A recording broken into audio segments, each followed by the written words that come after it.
rhyme, another rhythm for y'all to listen. I'm never quitting on my mission. I'ma roll with what I'm giving. Got some ambition, this new edition, filling positions.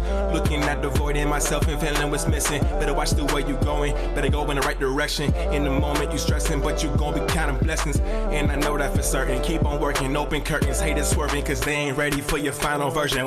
I'm never gonna give up, fall down, I just gotta get up, yeah. Cause this is my road, let's camera action. Good morning, everyone. Welcome to the Tom Ficklin Show.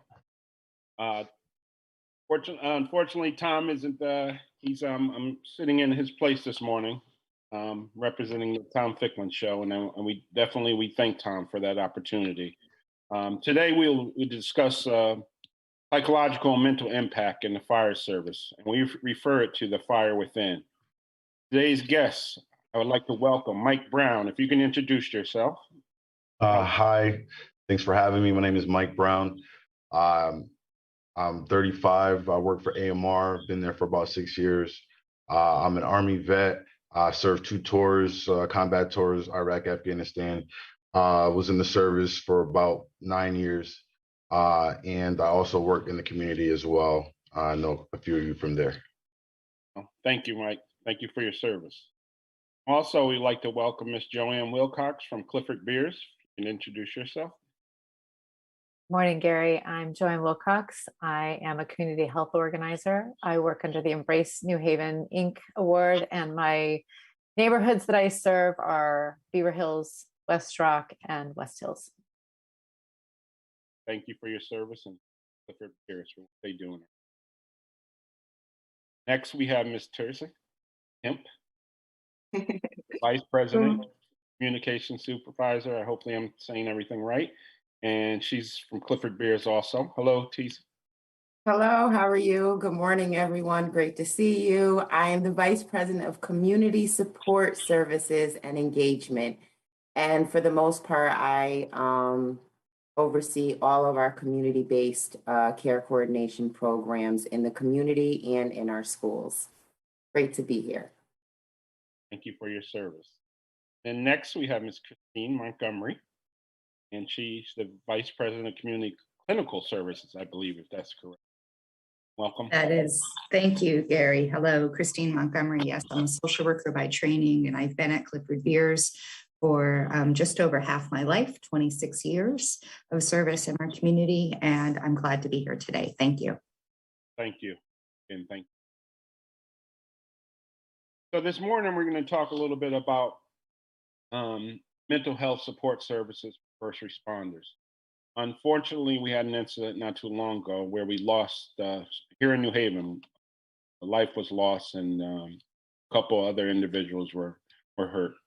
And, you know, we always talk about the physical injuries, and we never really touch on the mental and psychological injuries. And a lot of folks don't realize that, for instance, suicide is the #1 cause of death in the fire service. So that being said, we want to shine the light on those issues.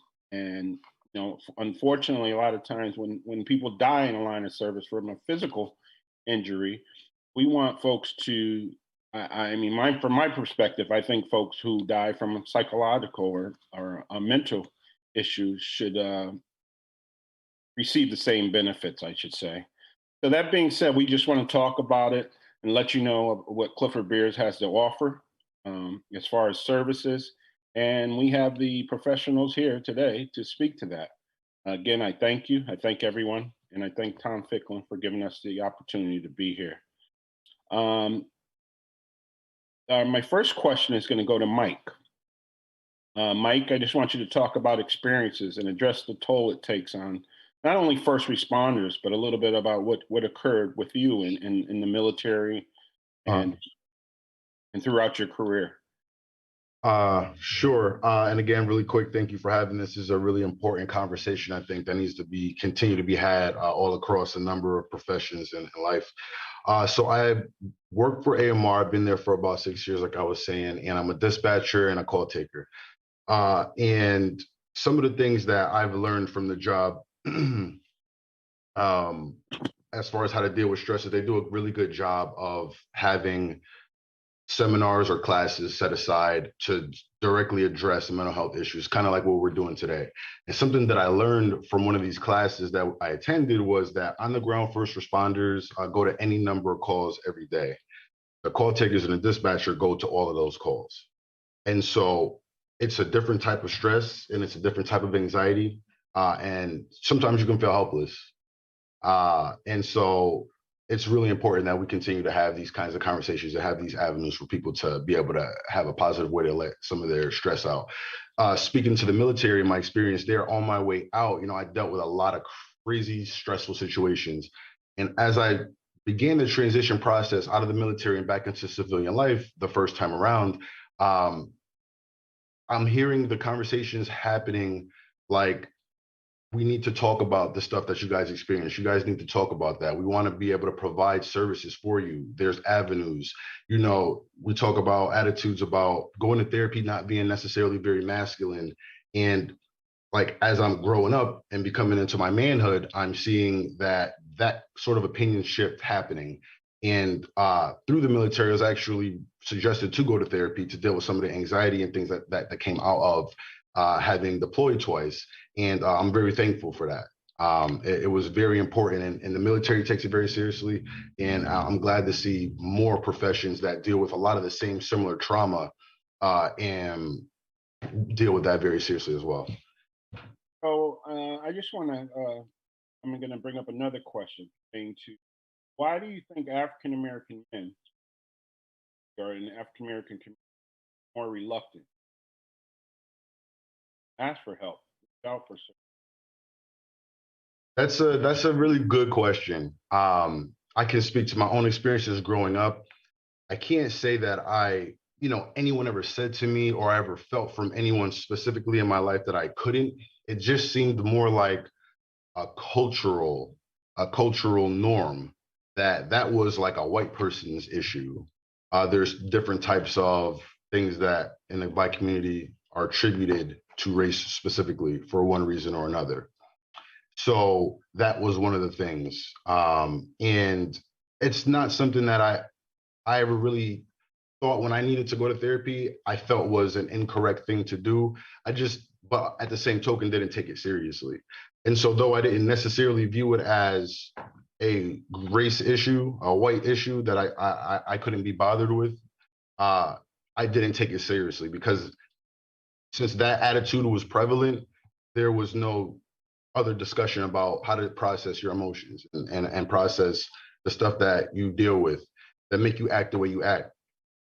And it was because someone stopped and said, I wrote this down because I didn't want to forget, you need counseling versus punishment, and being able to notice when it's appropriate to say you don't need to be thrown out of school, you don't need to be sent to prison. You need someone to say, hey, let's have a conversation about what you're doing. You're still at a position to where you can change your behavior for the better, and not catching people after they've done something because they didn't have the right way to let out what they were going through. Mitigating circumstances, Now, would anyone like to chime in on that? Hi, Gary. Yes, I would very much like to chime in on that. So obviously, mental health concerns do not discriminate. They go across all ages, races, colors, creeds, religions, etc. But very much deeply rooted in history is kind of that, statistically, white people will seek out services more than people of color. That is the statistics and the history, not my information, not my opinion. And often mental illness is ignored, or people refer to it not necessarily as mental illness or mental health concerns, but as being tired and being stressed, and even viewing it as a personal weakness as opposed to an illness or a health condition. I think the other piece that I wanted to kind of highlight is there's also historically been unequal access to treatment services for different communities. And that is another concern that I think has impacted communities of color and access to mental health. And I think discussions like this today, bringing awareness, people telling their stories is really what can make a difference. So I'm glad we have the opportunity to be here today. I just also want to kind of piggyback off of what Christine and Mike just said is you're absolutely correct. Um, I think that I have noticed a shift, and I heard you, Mike, when you said that. And I really believe COVID exacerbated the need for to talk to someone. It felt isolating. But then the Black Lives Matter movement and really what happened in that shift where people of color couldn't be quiet anymore. We couldn't breathe.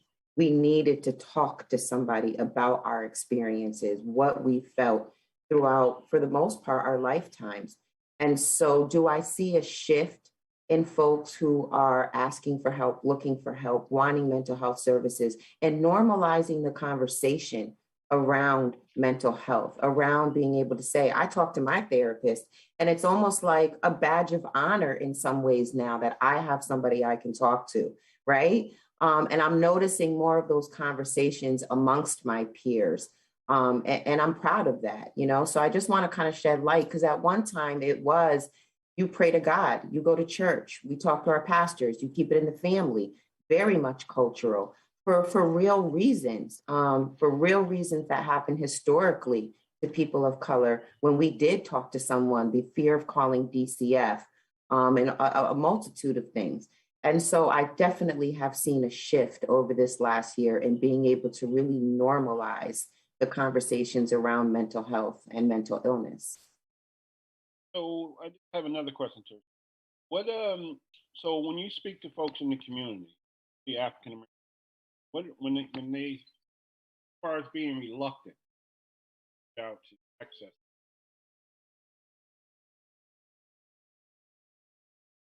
excuse to they I think it's a sense of distrust. It's this air of distrust in our community, and rightfully so. And so, making sure that the community knows who to trust, who to go to, someone who I think we're paying as a community organization. I know that we are really putting a focus on the folks that we hire, ensuring that our staff at all levels look like the community, meet the community needs, understand the community, have experiences just like those who we're talking to. And that to me is going to build trust with folks to be able to know who to go to. Sometimes it's not always therapy. There are other avenues. There's mentoring. There's care coordination or case management services that families can access. There is no one size fits all to getting care for our families. So I think knowing who to go to that you trust. There are all of those people who are just so important in every single community who are like the mamas and the papas of those blocks and those neighborhoods who know their communities. Talk to them, see if they can help them kind of coordinate some services and access those needs. But I think it really is, it comes from trust and first distrust, but then how do you build trust?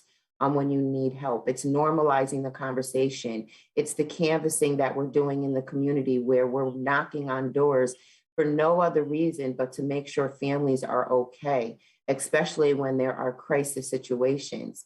So it's again, it's not just showing up when there is a crisis, but being actively involved in a community, letting them see your face, knowing that you're there and that you want to be of service. And so I think it takes time. It's all relational. And I truly believe that. kind of cliche for me to say this, but out and touch someone. We, really, we have to go back to the grassroots ways of work. Not gonna reach out to the groups and get the folks in the room. Really come up. A lot of murders in Haven, young folks. I grew up fortunate to connect.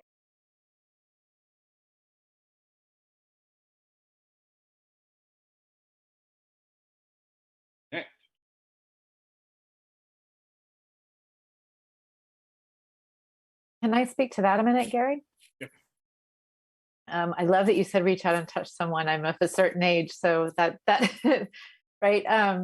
But connection is a big piece of the puzzle to me. And when you talk about access to services, I think it's also really important to have empathy for how overwhelming it can be when you're suffering with your mental health, and to reach out to services can be more than somebody can do. And I love the canvassing because it does put us in the face to face, connection place. And I think that's been really important for us to see. But my background, comes as a mom of a young person that went through a lot of substance use disorder and years of chaos and years of firefighters and others showing up at my house at the other end of 911, which is how I got involved in this. And I think about the ways that at some stages along the way, there was a lot of, friends in my circle saying, can't you just? But really your coping mechanisms are so low when you're dealing with stress and chronic stress and trauma that no, you can't just. And so it's really important that we navigate around that deep need, right? It's that overwhelming to be in constant crisis. So I'm just trying to think about what the community can do to be paying attention to these needs, because I think that it really is those natural relationships that help support somebody to feel strong enough to pick up that phone or to answer the door. Even the reality of these traumas is that they can be debilitating to the people that are impacted. I just there was a question I had for you. What could you identify some of the signs and symptoms of various traumas?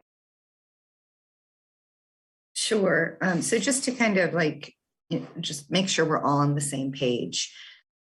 Firefighters, first responders are exposed to grief, injury, pain, suffering, death. These are and threats to their own safety and their own well-being. Long hours, interrupted sleep, all of that really takes a toll, right? Gary shaking his head saying, yep, all of that, and so much more again. And so, that overwhelming kind of cumulative impact is real and isn't something that people should be ashamed of. It is an occupational hazard. You all know that better than I do. We know that firefighters and first responders will experience multiple traumatic events in their work, and that will leave memories behind, deeply ingrained memories, some of them that are so deeply ingrained that they become ingrained in their spirit, in their heart, in their soul. And that's really when we talk about post-traumatic stress and the impact of this work, I really want to make sure that there are supports in place for people to address their trauma. This is trauma. It is trauma exposure and repeated trauma exposure, which will have, again, it'll have an impact. Some of the symptoms to kind of look for in yourself and in each other and in your loved ones, if you have a loved one that is a firefighter or a first responder, is to really think about, is this person pulling away from activities, things that they used to enjoy, pulling away from you as a family member? Do you feel numb? Maybe that things just don't matter anymore. Do you have lots of kind of unexplained aches and pains? Are you eating differently, more or less? Is your sleep interrupted, sleeping much, much more or much less? Do you have any concerns around an increase in smoking or drinking or use of drugs? And again, even prescription drugs and medication. Do you find that there's yelling and fighting more with family and friends? Are you really having just persistent, ongoing, intrusive thoughts and memories that you just can't shake, that you just can't get out of your head? And ultimately, we also know that folks, when they're struggling, could have thoughts of hurting themselves, hurting others. But as you mentioned earlier, Gary, very much so, suicide is a concern when you're talking about firefighters and first responders and their mental health. So those are some of the signs and symptoms to look for. I just listed off a lot of them. But again, if you know your love, you know yourself, you know your loved ones.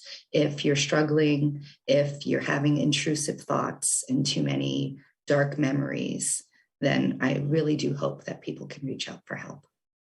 So for this question,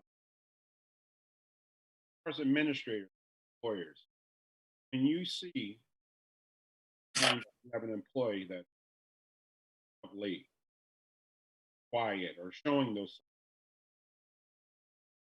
you have some employers who are reluctant to embrace their issues. Instead of helping them, they punish them. What would you say to folks that say, pull up your boots by your bootstrap? Just suck it up, be a man, all those things that we've heard. What profession you're getting into. What would you say to folks that have that mindset and as far as they don't have that empathy? Yeah, no. I think that also I'll jump on that real quick. I think that that's really an old school way of thinking, and it's proven itself to be what it is because the folks who are on the older end, maybe folks in your generation, are seeing that attitude is playing out differently with the younger generation, and they're not as adept to being able to emotionally burden themselves the way that their generation before them was able to. They're not able to shoulder it as much, it seems like. And I feel like people are more sensitive in a good way. They're more open to like, listen, this is affecting me negatively. I need to take some space to try to process that. Or maybe the generation before ours, mine, like my parents' generation, definitely heard the stories about it didn't matter how you felt about anything. Nobody cares. Do your job and don't complain. Your feelings don't matter. And I think my generation, the generation coming on behind me, is like, pump your brakes for a second. And so that's less of an appropriate thought pattern and a leadership skill to try to employ on your employees, though, that pull yourself up. You're going to burn out and you're not going to be useful to anybody. Practical applications even to having the opposite point of view of that. You can't expect someone to just burn out on a job that's affecting them and then expect them to perform. That doesn't work. So even if you're not a touchy-feely quote unquote person, from a practical standpoint, you can't burn people out. You have to observe that they exist and they have feelings and they're interacting with the job, and if the job's having a negative effect on them, if you want them to continue to be productive, you need to take the steps that are going to help keep them productive and keep them healthy, even in the most selfish sense. You know what I'm saying? Even in the most selfish sense. But more personally, you care for your employees and you want them to be able to continue to do the job and be happy about doing the job, or at least not taking it home with them and it slowly eating at their mental health and their emotional health and their physical health, because that's what it does.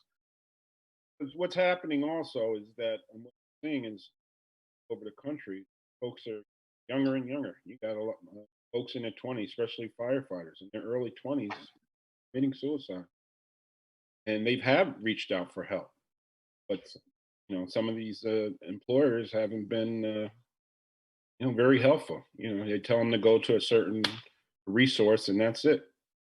And unfortunately, we can't allow that to happen. So I think that's why a lot of the work that we're doing together is very important, so that we expose this type of behavior and we make sure that employers and administrators, really look at these issues and do something about it, change their ways.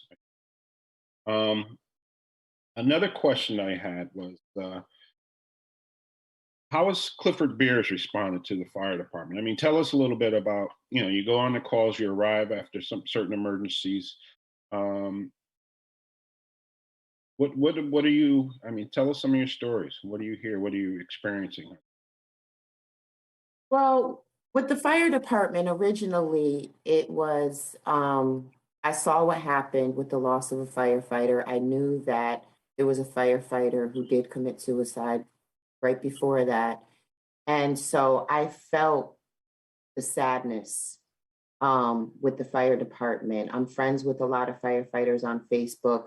I can see their posts, and they were speaking to trauma and feeling that tiredness. And I knew that we had to step up. And so certain connections, we ended up ultimately connecting with you, Gary. and started brainstorming, like literally met for breakfast and said, what can we do to support? What can we do to show that we're here? How do we begin healing? And that's what it was really about. So we have these crises, but there's just aftermath. And it ripples throughout the whole community, including the first responders. So to be able to just look at how do we begin to heal, because people's lives need to be saved. So we need firefighters, but then again, how do we help and support the fire department and other first responders after these crisis incidences that they're facing? We had one case, unfortunately, where we lost a child. And for the fire department to have to see that and bear it, it takes its toll. And so once we reached out, Joanne, I'll let you pick it up from there.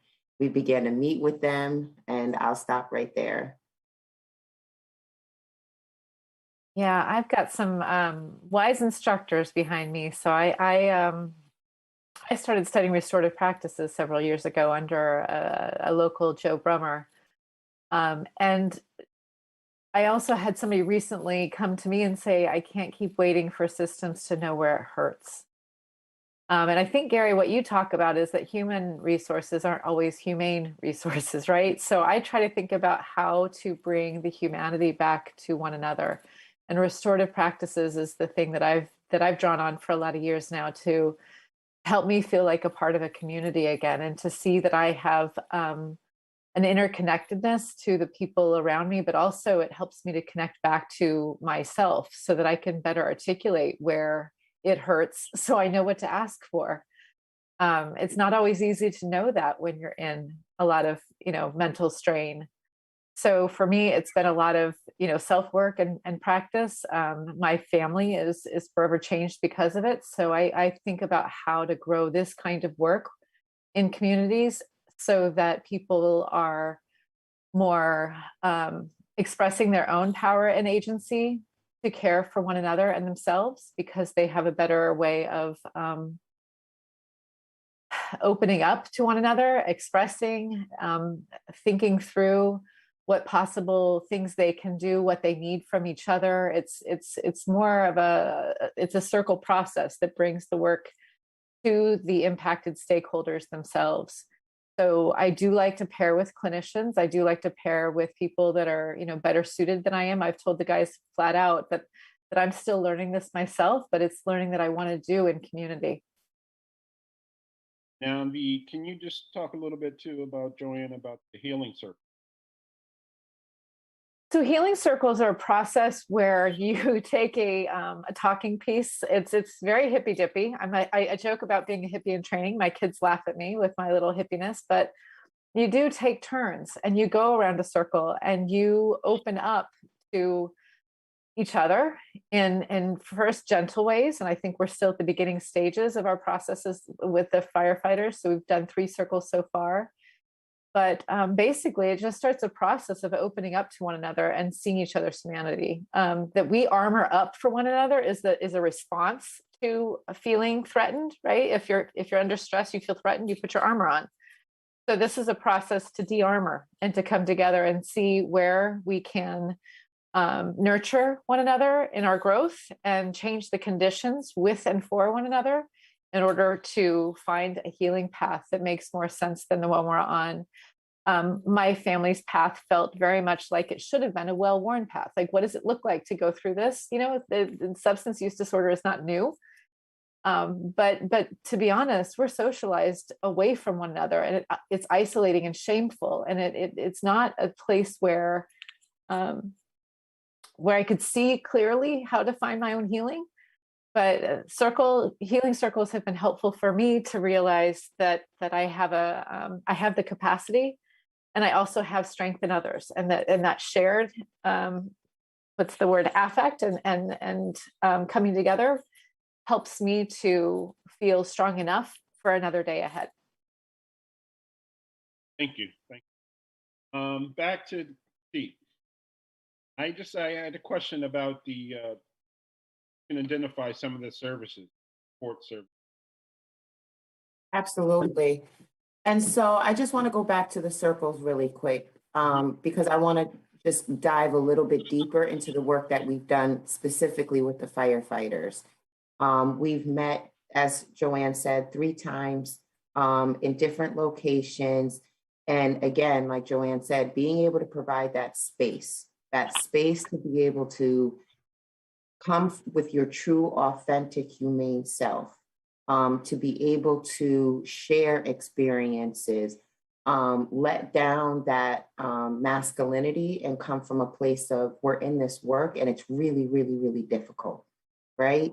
And sometimes we just don't get enough of that space to be able to just talk about the difficulty of it and being able to hold one another in that space versus, rank or anything else. And so it kind of levels the playing field for everyone to come from that true, authentic heart place of the work that we do, because it's not easy. It's not easy. For Clifford Beers, we have a couple of things that we've launched, especially as a result of COVID and also kind of the community violence in this trauma piece. The first thing is we have what we call a warm line, where it's for families throughout the community to be able to call, reach out when they're feeling isolated, when they're feeling alone, when whatever's going on in their head, they need somebody to talk to. What we realized is that first responders, those who are working with youth, those who are working with families who are experiencing crisis, also needed a certain level of support. So we had to make sure that we provided for the community, but then we also had to make sure that we provided for our providers, our first responders. And so we did receive some funding in partnership with the city of New Haven to be able to hold what we call now community healing support teams. And what our community healing support teams are those to be able to support first responders, support those who are directly working with families who've experienced increased trauma, who are in crisis and need more of a mental health, behavioral health type of intervention. They need to be able to call someone, and they can do that with Clifford Beers. And then we have our own triage system where we will then be able to connect to the family, to whoever did the referral, and kind of closing the loop, connecting that family to services. And so we're now kind of doing the and both. We're serving the community, but then we're also providing a service for those first responders who just have no idea what to do when they're entering a situation that is just beyond them. It's beyond being a firefighter. It's beyond being a police officer. So to be able to receive that mental health support is critical for all parties involved. And so that's what we're specifically doing now. When did that program start? Good question, Gary.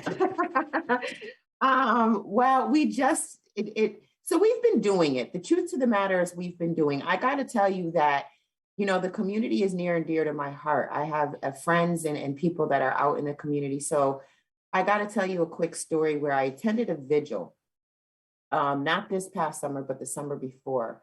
And it was the death of a father who had, children who were at the vigil. Everybody was crying. I saw a father who lost his son. He was there and he had tears in his eyes. And as I looked around, I realized there was no support. There was no mental health support. There was no one to be able to be like, hey, if you need someone to talk to, here, and just providing them with this information. And so we started doing it more organically and then decided, okay, we really wanted to more operationalize this and because of the increased need. And so our job at Clifford Beers is to meet the needs of the community. And so when we see that there's an increased need, we adjust our programming and we will find, do whatever we have to do to make sure that we're meeting the needs of that community. And so we just were able to really operationalize it within the last, I say, 6 months. And now we're really up and running. So the work that we're doing with you guys, that's part of our community healing response. We're responding to police officers who are calling us with crisis situations when they need support. So we're doing that as well now. And so we're up and running. Thank you.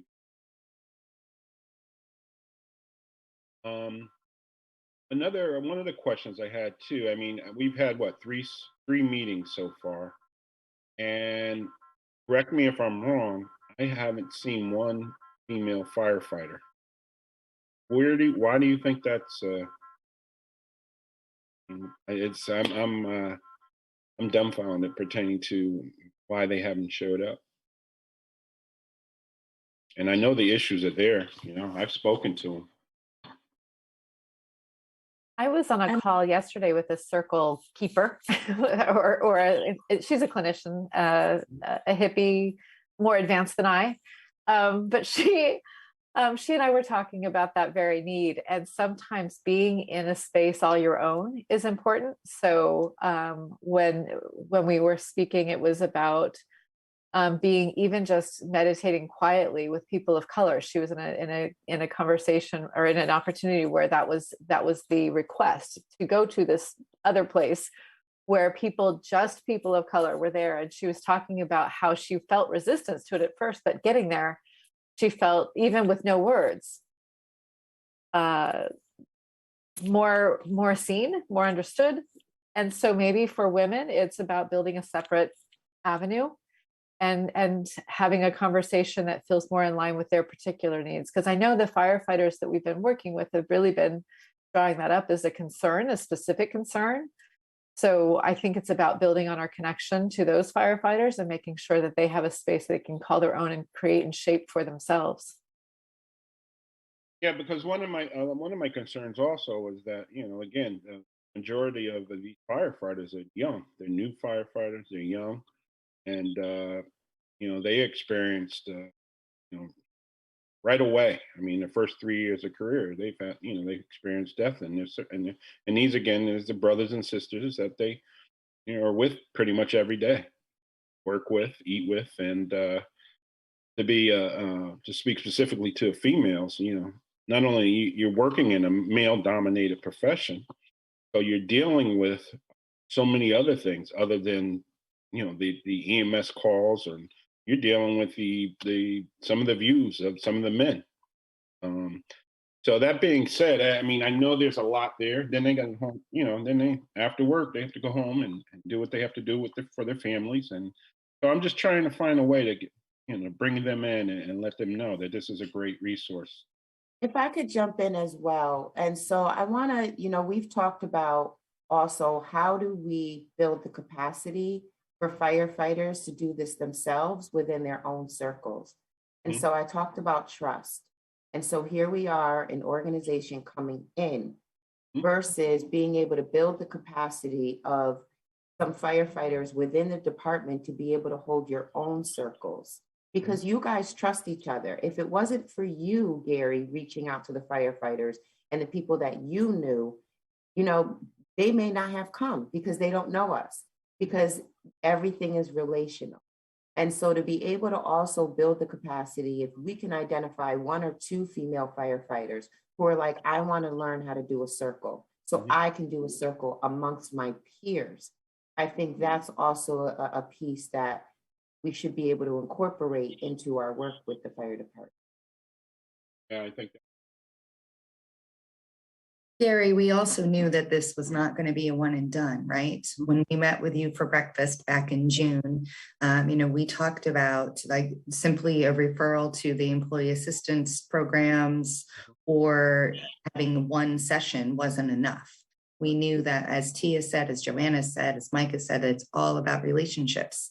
And so the more comfortable that the firefighters get with knowing that Clifford Beers is here, that we're hosting these circle events, that we're available to them on a routine and regular basis.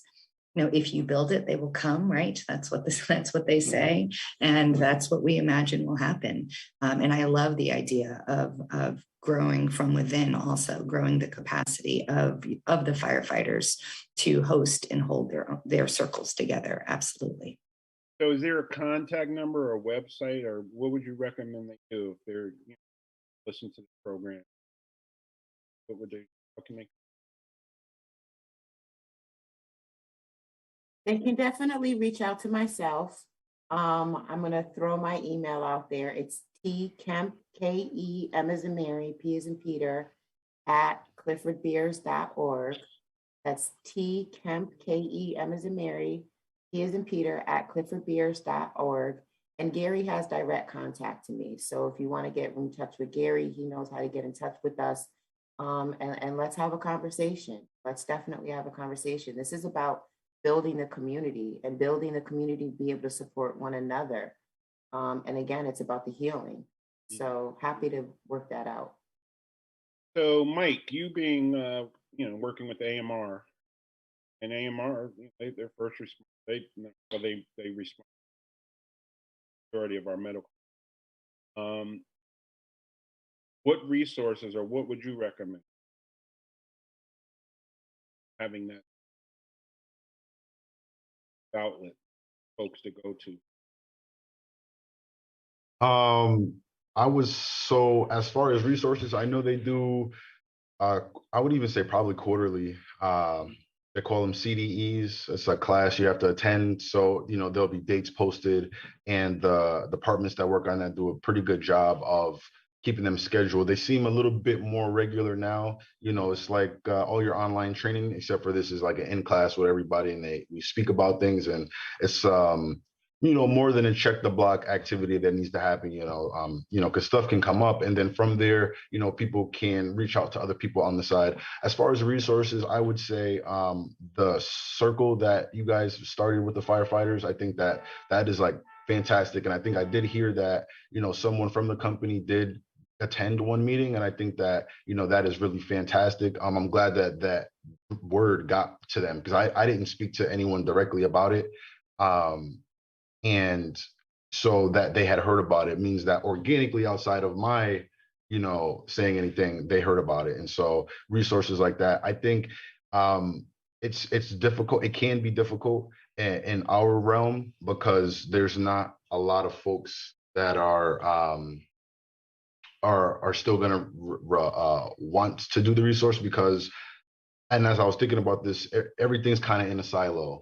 And so you've got the stress of your job here, you've got work, you've got your home life, you've got everything else that's going on, and things rub, but they're still just independent of each other. And so it's like, I don't have time to deal with this. I need to take care of everything else.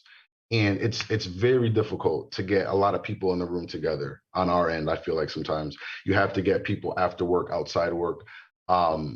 And it can be very difficult. And I think that, like I said, the circle that you guys are doing is going to be really, going forward, really, really important. But we have to talk to each other. We really have to talk to each other to give ourselves that comfort, kind of give ourselves that pass to say, hey, you really could use this resource. You can really do it. It doesn't mean you're weak. It doesn't mean that you lack. And support each other in that way. Like I said, the circle is really good plan. So I'm just going to go to each of you. Start out with you. Got about 2 minutes per person. Our next circle is October 11th, held at the Michelle's house, 12 o'clock. Chapel, and anybody has any questions?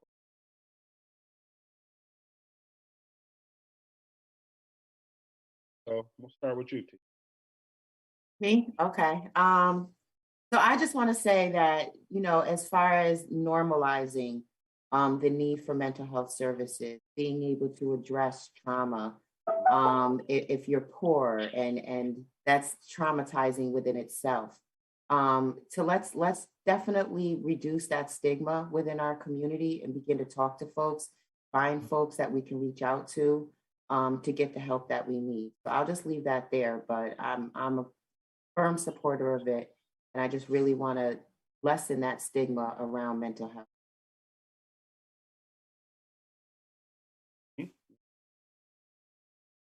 Sure, absolutely. Thanks. So what I really want to stress is mental health is really as important as the physical fitness of the firefighter and the nutrition and all of that. And so I just really want to note that mental health is an important component of someone's overall health.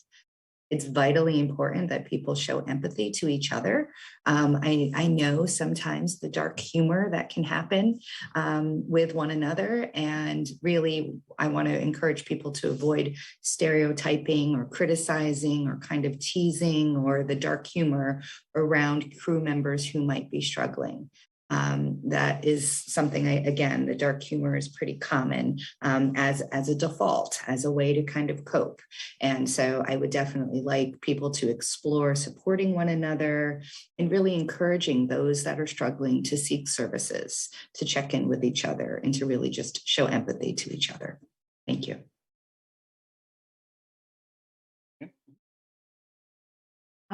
I'm thinking about the wisdom that's come up in this conversation and the wisdom of the firefighters that have brought us to this work.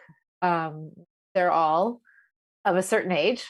They're all older Black men. And I just really appreciate and want to highlight that they're asking us to do better for the younger generation. And I really want to just celebrate what that means. And I hope that people will take that very seriously. Thank you. Thank you for this conversation, Gary. And I just want to piggyback off something you mentioned. A lot of the folks that have reached pertaining to this retirees. Again, there's Bosley tried to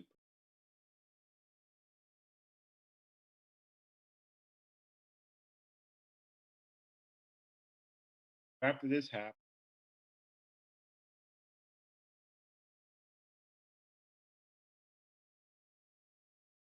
Showing up. That being said, they actually question. That means it's touch some.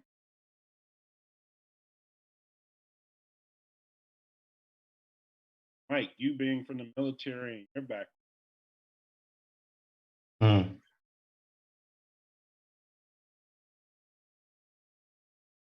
Out of the military. Right. So I've been able to cope by people, like I had mentioned before, people who stopped and said, you need a little bit more. You need a little redirect. You need help. I can name a few people in my life, and Joanne being one of those people. She's fantastic. And, you know, just recognizing someone who needs help. So that's how I've been able to cope. I've been to therapy, you know, through different traumas that I experienced in my younger life. I saw therapy earlier. I got into therapy earlier. And again, it was because someone said, you know, instead of punishing you, I'm going to have you talk to this person. And that directed me to the military.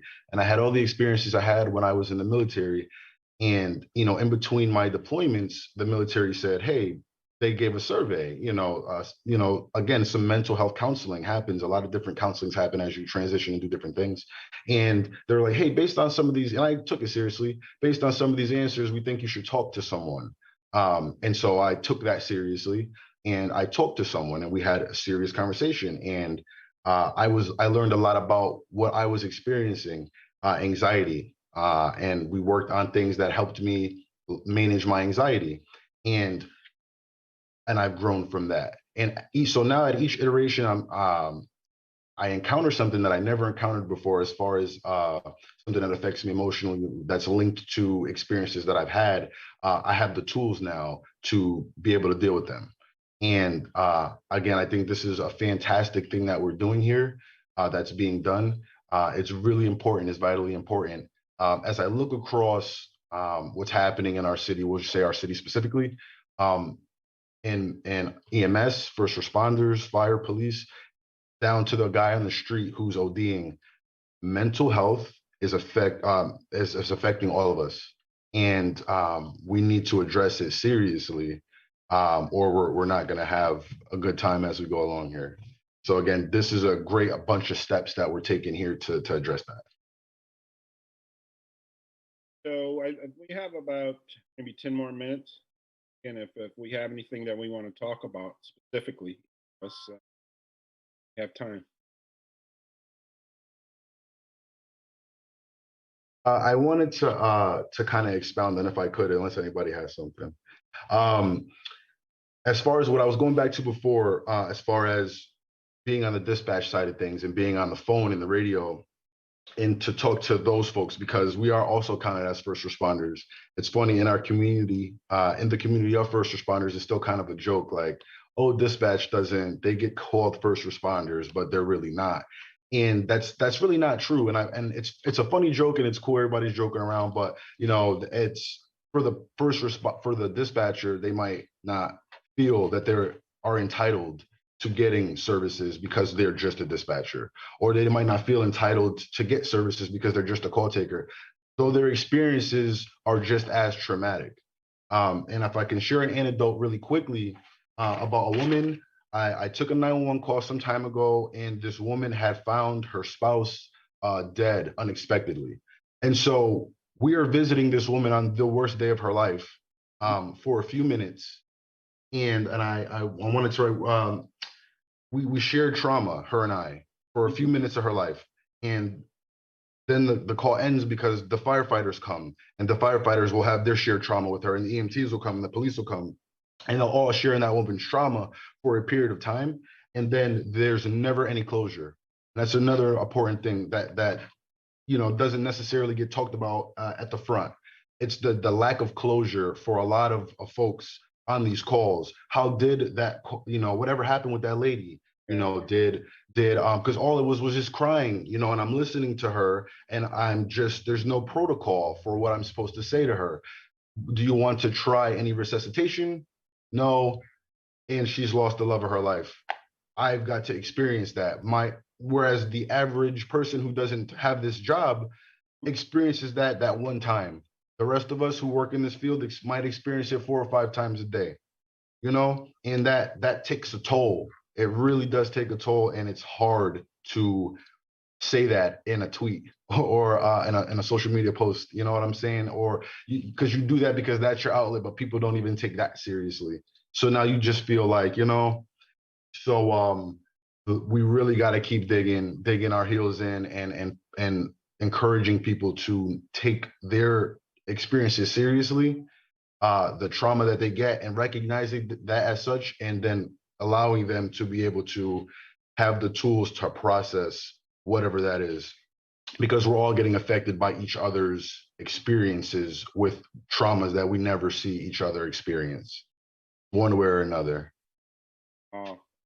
Kind of brought me back to a few different calls that I responded to, and like you said, it just come, you know, you have one, then you have another one, then you have another one, and just, and you know, if you don't do anything about it, it's going to take its toll, and it's going to put you in a challenging place where it's going to be hard to, you know, survive mentally, psychologically, and you know, again, that first call, that's the start of it. You know, when you get that initial call, so we're all part of the same team. And you hear this is, we're forming a team from the beginning to the end of these incidents, and it's imperative that we continue to make that change, and make the effort to save lives and help people And there psychologically. is no one size fits all approach. Right. Well, So wherever you can get the help, get it. And aren't we all glad for the care that Mike has given himself so that he could articulate that for so many right now? Aren't we all glad that Gary took the time to take care of himself so that he could articulate all this and get us to this conversation, right? Like that's what self-care provides. That's what really going there with your mental health providers or with your community really provides. That you guys are now building on the capacity of others to talk about this more freely. And I couldn't be more grateful right now. Thank you. yeah. And again, I thank you. I thank you for you. Again, I see that it's definitely helping. I hope, I know, I'm very confident that, you know, reaching some of these young ladies, like T, you mentioned, you know, the folks doing their own circle. I think that might, you know, I think that would work also. And again, in closing, our last words. I think we're almost done. Thank you. Thank you, Gary. Thank you to the fire department. Thank you. Thanks, everybody. Thank you. This is great. Yep, and I hope to see everybody. Appreciate all of you. Yeah, 11. Yeah. As I got another rhyme, another rhythm for y'all to listen. I'm never quitting on my mission. I'ma roll with what I'm giving. Got some ambition, this new edition, feeling position. This is Harry Drove, and you're listening to WNHHLP 103.5 FM in the New moment Haven. you stressing, but you gon' be counting blessings. And I know that for certain. Keep on working, open curtains, haters swerving, cause they ain't ready for your final version. I'm never gonna give up, fall down.